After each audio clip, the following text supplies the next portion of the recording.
The night air is sharp and bitter, the kind that cuts through wool coats and settles into bone. It is December 1944, just before dawn, somewhere along the quiet forests of eastern Belgium. Snow clings to the branches of tall pine trees, weighing them down until they creak softly in the dark. Most Allied soldiers believe this front is safe, too quiet to be dangerous, too cold for the Germans to even try anything bold. The war, they think, is almost over. But far from the front lines, one American general cannot sleep. He is restless, angry, alert. If you want more content like this, subscribe now and comment below. He believes something terrible is about to happen. And he believes almost no one else sees it coming. You can almost feel the tension in the air, the sense that the silence itself is lying. General George S. Patton is pacing, his boots heavy against the floor, his mind racing faster than any tank he commands. For weeks he has been warning anyone who will listen that the German army is not finished, that Adolf Hitler is planning something desperate, something reckless, something violent. Most other commanders see broken units, empty fuel depots, and exhausted soldiers. Patton sees intent. He sees Patton. He sees an enemy that still knows how to strike.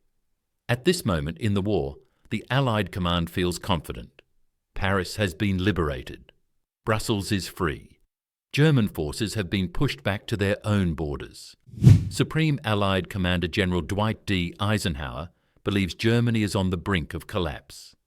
Field Marshal Bernard Montgomery is focused on holding ground and preparing careful advances. General Omar Bradley sees no sign of a major threat in the Ardennes, and the forest is labelled a quiet sector, a place to rest tired divisions. But Patton does not trust quiet. He never has. Patton's instincts are shaped by years of study, not just courage. Long before World War II, he studied German military doctrine in detail. He read their manuals. He learned their habits. He understood how they thought when cornered. The German army, especially under Hitler's control, had a pattern. When losing, they did not retreat calmly. They gambled. They attacked where least expected. They struck fast, hard, and without warning. And now, in late 1944, Germany is losing badly, which, to Patton, makes them more dangerous than ever. On December 9, 1944, Patton attends a high-level meeting. The room is warm, filled with cigarette smoke and quiet confidence. Maps are spread across the tables. Most eyes are focused east, anchored toward the Rhine. Patton listens, arms crossed, jaw tight. When it is his turn to speak, he does not soften his words. He warns of a German counterattack through the Ardennes forest. He says it plainly. He says it clearly. He says it with urgency. The room goes silent, then uneasy. Some officers exchange looks, others shake their heads. The Ardennes, in winter, with fuel shortages, it sounds impossible. But Patton does not argue from hope or fear. He argues from logic. The Ardennes is weakly defended. American divisions there are spread thin. The terrain is difficult, which means commanders assume it is safe. And that, Patton knows, is exactly why the Germans would choose it. Hitler needs a miracle. He needs to split the Allies, capture Antwerp, and force a political collapse. It is a wild plan. But wild plans are what Hitler prefers. Most commanders dismiss Patton's warning. Intelligence reports show no clear signs of a build-up. Reconnaissance flights see little movement. Radio intercepts are quiet. But Patton understands something others miss. The Germans are experts at hiding movement. They move at night. They use forests. They silence radios. And winter weather grounds Allied aircraft, blinding them from above. To Patton, the lack of information is not comforting. It is suspicious. Patton returns to his headquarters and does something extraordinary.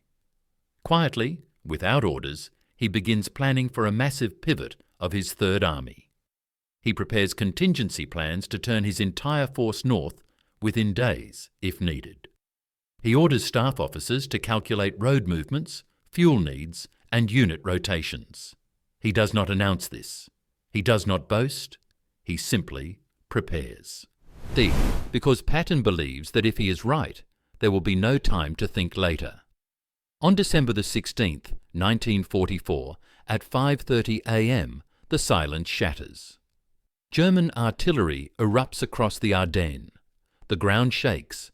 The sky flashes orange. American positions are smashed by shell fire. Tanks emerge from the fog. Infantry pours through gaps in the lines. The German offensive, later known as the Battle of the Bulge, has begun. Within hours, entire American units are overrun. Roads clog with retreating soldiers and refugees. Confusion spreads fast. The quiet sector becomes chaos. At Allied headquarters, shock sets in. Reports flood in, fragmented and alarming. German armoured divisions are advancing faster than expected. Towns are falling. Communications are breaking down. For many commanders, this is unthinkable. For Patton, it is confirmation. He is not surprised. He is ready. On December 19, 1944, Eisenhower calls an emergency meeting in Verdun, France. The atmosphere is tense. Maps now show a massive bulge pushed deep into Allied lines. Eisenhower asks each commander what they can do. Montgomery speaks carefully. Bradley explains the situation in the south. Then Eisenhower turns to Patton. What can Third Army do? Patton does not hesitate. He says he can attack north within 48 hours. The room freezes. Some officers think they misheard him. Turning an entire army in winter on icy roads while engaged with the enemy is nearly impossible. Eisenhower asks again. Patton repeats himself. 48 hours. He already has the plans. He already has the routes. He already has the orders drafted.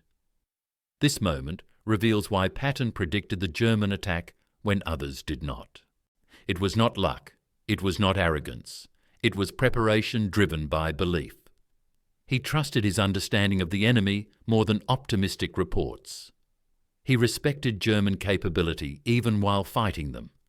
And he assumed the worst, not the best, when silence fell across the front. Within hours, Patton's army begins to move. Tanks grind through snow-covered roads. Trucks skid and stall. Soldiers march in freezing wind, exhausted but determined. Logistics officers fight to keep fuel flowing. Engineers clear paths through ice and wreckage. It is brutal. It is chaotic. But it works. By December 22nd, Patton's forces are attacking German units, threatening the town of Bastogne, where American paratroopers are surrounded. As the battle rages, Patton's earlier warnings echo with painful clarity.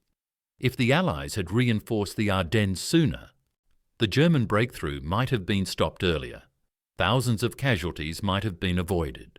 But history rarely rewards those who are right too early. Patton predicted the attack because he understood something deeply uncomfortable. Desperate enemies do desperate things.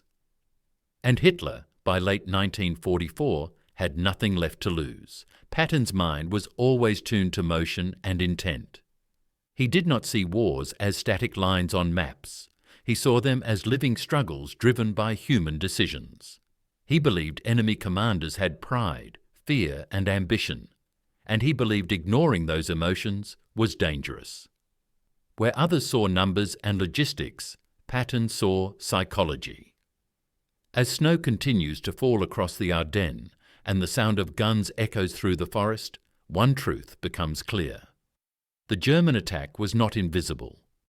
It was simply inconvenient to believe. And George S. Patton was willing to believe it anyway. The snow keeps falling as Patton's columns grind north, mile after mile, through roads never meant for an army this size in winter. Engines cough in the cold. Men stamp their feet to keep feeling in their toes. You can almost hear the quiet fear in the dark, the knowledge that if they arrive too late, Bastogne will fall and the German breakthrough will widen. Patton knows this too. He knows time is everything now. And this urgency, this refusal to slow down, is tied directly to why he predicted the German attack when so many others did not. To understand Patton's thinking, you have to step back years earlier, long before the Ardennes. Patton was obsessed with studying war as a living system. He believed battles were decided before the first shot was fired, shaped by mindset, preparation, and the willingness to act before proof was comfortable. During the interwar years, while many officers treated theory as paperwork, Patton treated it as survival. He studied German officers like Heinz Guderian and Erwin Rommel, not to admire them, but to understand how they exploited hesitation. He learned that German commanders favoured speed, surprise, and psychological shock, especially when under pressure. By late 1944, Germany was under extreme pressure. Allied bombers were destroying cities. Fuel was scarce. Replacements were poorly trained. But Patton did not see weakness alone. He saw danger. He believed that a cornered enemy would not behave logically by Allied standards. Hitler had repeatedly rejected defensive caution in favour of dramatic offensives. Poland, France, the early stages of Russia all followed the same pattern. Strike hard, strike fast, and gamble everything. To Patton, the Ardennes was not an unlikely target. It was the only target that made sense. Another reason Patton predicted the attack was his deep distrust of static intelligence. Reports, he believed, were always late. By the time information was confirmed, it was often useless. He preferred instinct shaped by experience. He walked front lines. He spoke to junior officers. He paid attention to small signs, enemy patrol behaviour, prisoner statements, shifts in resistance. In early December 1944, German prisoners suddenly became more disciplined, less talkative. Units facing American lines seemed tense, alert. To Patton, these were not coincidences. Patton also understood weather better than most commanders. He knew winter was not just an obstacle, but a weapon. Snow and fog grounded Allied aircraft, neutralizing one of their greatest advantages. He knew German planners would wait for exactly these conditions. Other commanders saw winter as a pause in operations. Patton saw it as cover. When the skies closed, he assumed the enemy was moving. As Third Army slams into German relief forces near Bastogne, the scale of Patton's preparation becomes clear. Units that should have taken a week to reposition arrive in days. Artillery is emplaced quickly. Supply routes are improvised under fire. None of this is perfect, but it is fast. Speed, Patton always said, was protection. The faster you moved, the fewer chances the enemy had to react. On December 26, 1944, Dwight Patton's lead elements break through to Bastogne. The siege is cracked. American paratroopers who had been surrounded for days finally see friendly tanks rolling in through the snow. This moment becomes legendary, but behind it is a quieter truth. Bastogne is saved not just by bravery, but by foresight. Patton's prediction made the relief possible. As the Battle of the Bulge drags on into January 1945, the German offensive begins to collapse. Fuel runs out. Reinforcements never arrive. Allied air power returns when the weather clears, devastating retreating columns. The Bulge is slowly flattened. The Germans have spent their last strategic reserve. The war's outcome is sealed. And yet, in after-action reports and command discussions, Patton's early warning is rarely highlighted. Victory smooths over missed warnings. A history often does the same. Why then was Patton the only general who truly predicted the attack? The answer is uncomfortable.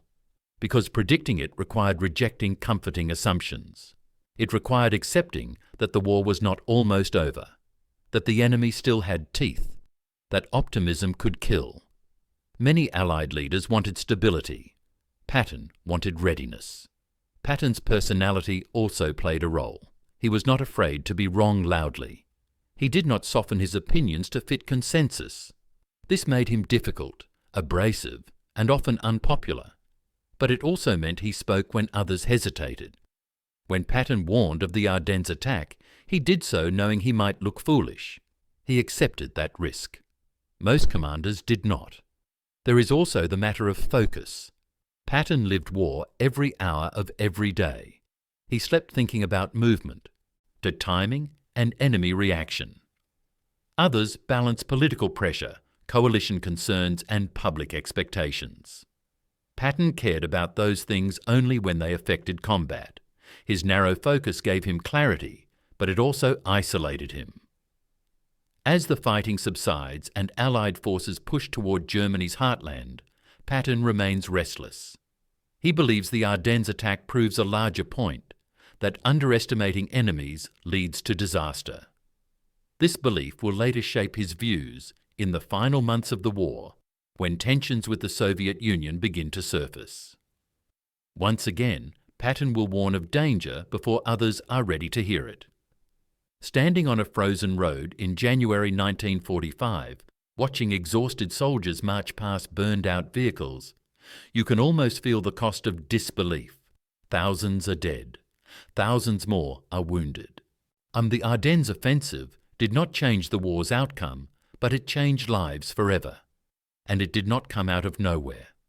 One man saw it coming because he refused to let hope replace judgment. Patton predicted the German attack because he understood war as a test of will, not just resources. He believed enemies should be feared until they were fully defeated. He trusted preparation over reassurance. And he believed that silence before a storm was not peace, but warning. In the end, Patton's greatest strength was not aggression. It was attention. He watched. He listened. He assumed the enemy was thinking just as hard as he was. And when the forests of the Ardennes went quiet in December 1944, Patton did not relax. He leaned forward. That decision, made in restless nights, ignored meetings, burats and quiet preparations, changed the course of the Battle of the Bulge. It saved Bastogne. It shortened the crisis. And it stands as one of the clearest examples of why George S. Patton was not just a fierce general, but a dangerous one to underestimate. Because when everyone else believed the war was ending, Patton believed it was about to explode. And he was right. If you want more content like this, subscribe now and comment below.